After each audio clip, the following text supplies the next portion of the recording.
Viongozi mbalimbali wanazidi kutoa risala za rambirambi kutokana na kifo cha mbunge wa Kasipul Charles Ong'ondo Were ambaye aliuawa kwa kupigwa risasi hapo jana karibu na mzunguko wa makafani ya City hapa jijini Nairobi.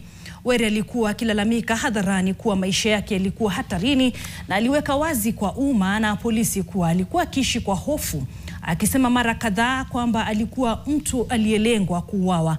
Moses Wanjala na tathmini ya maisha ya Were hadi mauti yake.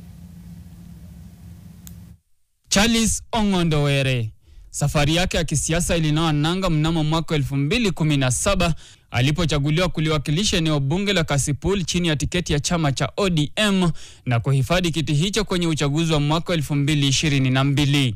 Katika kipindi chake bungeni, aliwahi kuhudumu katika kamati ya idara ya uchumi wa bahari na umwagiliaji.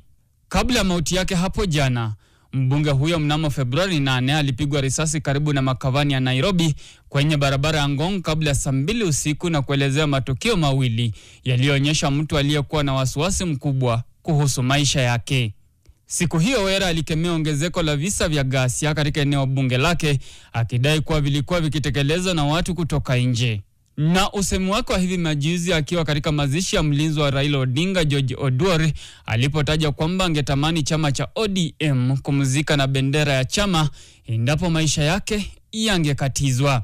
Ila baada ya vikao vya bunge hapo jana, mwenda zake alikumbana na mauti pale alipomiminiwa risasi na watu wasiojulikana kwenye mzunguko wa makavani ya City na kuthibitishwa kufariki katika hospitali ya Nairobi.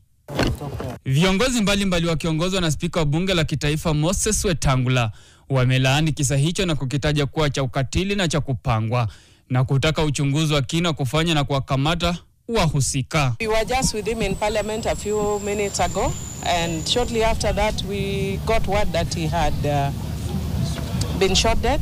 I have had the opportunity to engage with officers in government. The Inspector General of Police is here, the DCI is here, the Regional Police Commander is here.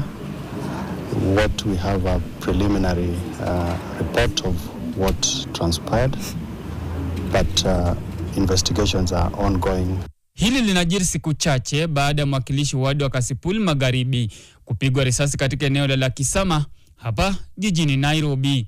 Mwili wa mwenda zake umelazwa kwenye chumba cha maiti cha Lee huku uchunguzi ukiendelea. Moses Wanjala, NTV.